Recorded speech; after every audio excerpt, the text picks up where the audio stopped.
Warren sees this hill is critical. They must hold this. He sends one of his aides down to General Meade, and he tells Meade, we got a problem. We're going to need a lot of men up here fast. Fast in 1863, when you're talking orders on a battlefield, guys, fast is the man on the horse with a note. Messengers, okay, riders. So you get these messengers riding back and forth with orders. Luckily for the Union Army that afternoon, now, there is a Union brigade. 1,300 Union soldiers have just marched into the valley down there. They're under the command of a 26-year-old colonel, Colonel Strong Vincent, 26 years old. He's in charge of 1,300 Union soldiers. He's down there when one of these messengers comes riding up and starts yelling at him.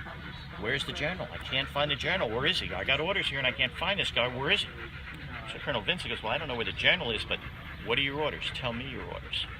Messenger says, sir, we have orders to put men on this hill over here. Vincent says, don't worry about it. Tell the general, I'll take care of it. I'll put my men up there.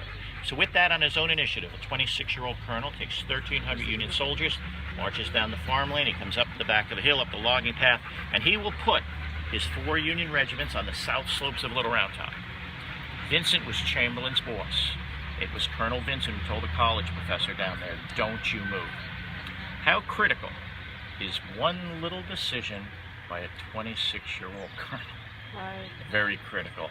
Guys, because within 10 minutes of Vincent getting the Union soldiers on this hill, Longstreet's men burst out of the woods at the bottom of the hill.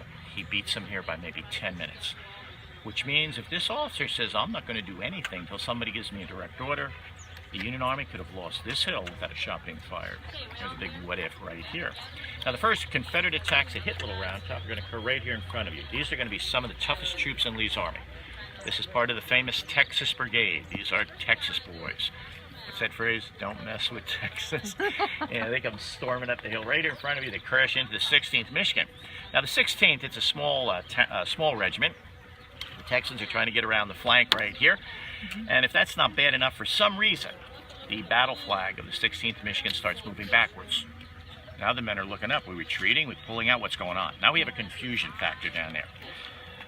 Colonel Vincent thinks they're getting a little shaky. They might break and run. He goes running down there, jumps on the boulder, tries to rally those men.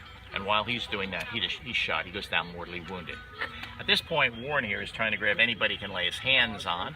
And coming down the farmland, he sees a New York regiment led by a 26-year-old Irish colonel. There's our second 26-year-old. Patrick O'Rourke, born in Ireland, but first in his class at West Point. He knows him. He said, O'Rourke, get your men up here fast. O'Rourke rushes his men up the back of the hill, takes a look down, he sees the 16th's in trouble. O'Rourke draws his sword and yells, follow me, boys. His men charge down the front of the hill, they crash into the 16th, they push the Texas boys back down the hill. O'Rourke is shot in the throat, he's killed instantly, he goes down. Now these attacks are working their way around the hill, and pretty soon they hit the college professor back there on the spur. And we know what his orders are, right? Don't leave. Chamberlain's going to fight down there for about an hour and a half. After 90 minutes of combat, a third of his men are down, dead and wounded. Now the other 2/3 are out of ammunition. Okay, Chance, what are you going to do? Can't shoot, can't retreat. Fight with your fist. Oh, I guess that's an option. Actually, how about your bayonet? Chamberlain gives the order, fix bayonets. His men launch a bayonet charge. They go tearing down the hill with level bayonets. He crashes into 2 tired Alabama regiments, scatters them. Chamberlain holds the flank at Little Round Top. For that action after the Civil War, he will be awarded the Congressional Medal of Honor. He becomes the governor of Maine for 4 terms, the president of Bowdoin College, his alma mater, and in the 20th century, the star of the movie Gettysburg.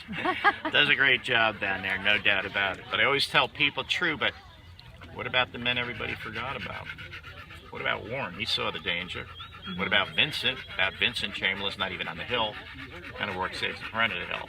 So due to the efforts of all of these officers, the Union Army will hold Little Round Top for the rest of the battle.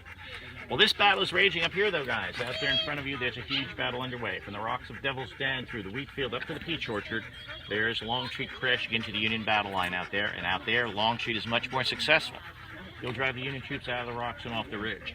5 o'clock, they're fighting back and forth through the wheat field. We talked about that fight. 6 o'clock, they crash into the peach orchard. Man, that's the can opener. Once they break through the peach orchard, the Union line along the road is compromised. It collapses. Once the peach orchard goes, that's it for the wheat field. So now, guys, it's after 7 p.m. The remnants of Sickles' command out there is in full retreat, and Longstreet's men are now making for Cemetery Ridge. And what we're going to do now, let's drive up there and see, can the Union Army stop James Longstreet?